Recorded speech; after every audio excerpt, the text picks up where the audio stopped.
மகளிர் சுய உதவி குழுவிற்கு வந்த 17,05,000 ரூபாய் பணத்தை மோசடியாக அபகரித்த பாஜக பெண் நிர்வாகியை கைது செய்ய வேண்டும் என புகார் எழுந்துள்ளது. சென்னை தரமணியில் சேர்ந்தவர் வளர்மதி.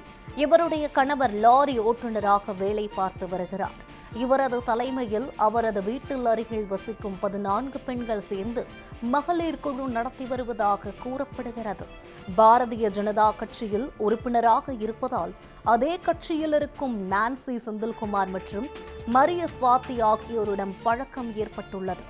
இந்த நிலையில் இருவரும் மகளிர் சுய உதவி குழுக்களுக்கு ALF மூலம் குறைந்த வட்டியில் பணம் வாங்கி தருவதாக ஆசை வார்த்தை கூறி வளர்மதி குழுவின் பெயரில் 17,05,000 ரூபாய் பணத்தை கடனாக பெற்றுள்ளார். இந்த பணத்தை வளர்மதியின் நைஸாக பேசி நான்சி செந்தில்குமார் மற்றும் மரிய சுவாதி ஆகியோர் பெற்று சென்றதாக கூறப்படுகிறது.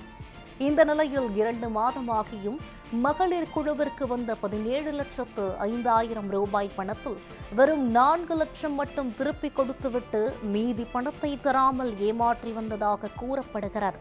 இதுகுறித்து சென்னை ஆதம்பாக்கம் காவல் நிலையத்தில் பாதிக்கப்பட்ட பெண்கள் புகார் அளிக்க வந்தனர்.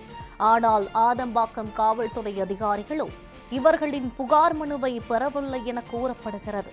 இந்த புகார் பொருளாதார குற்றப்பிரிவில் வழங்குமாறு காவல்துறை அதிகாரிகள் அலைப்பழிப்பதாகவும் பாதிக்கப்பட்ட பெண்கள் குற்றம் சாட்டினர். இப்போ இவங்க நான்சி செந்தில்குமார்ன்றவங்களும் மரிய சுவாதின்றவங்களும் ஒரு 2-3 லோன் எங்களுக்கு அரேஞ்ச் பண்ணி கொடுத்துட்டு இருக்காங்க பேங்க் மூலியமா.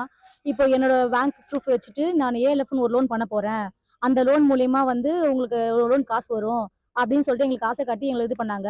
பேங்க்லயும் பேங்க் ஆதம்பாக்கம் பிரான்ச் IOB பிரான்ச்ல 17 லட்சம் ரூபாய் லோன் எங்களுக்கு சாங்ஷன் ஆயிடுச்சு. எங்க அக்கௌண்ட்ல விழுந்த காசை எங்களை வச்சே வித்ட்ரா பண்ணி அவங்க கையில வாங்கிக்கிட்டாங்க. வாங்கிக்கிட்டு எதுவும் பேசவே இல்லை, பொண்ணு நிச்சயார்த்தம் அப்படி இப்படின்னு சொல்லிட்டு சாக்கு சொல்லி எங்களுக்கு அவாய்ட் பண்ணிட்டு இருந்தாங்க. 1.5 மாசம் கழிச்சு நாங்க ரொம்ப ப்ரெஷர் பண்ணதால எங்களுக்கு 4 லட்ச ரூபாய் கொடுத்தாங்க. மீதி 13 லட்சம் கேட்கும்போது அவாய்ட் பண்ணிட்டே வராங்க, போன் எடுக்க மாட்டாங்க.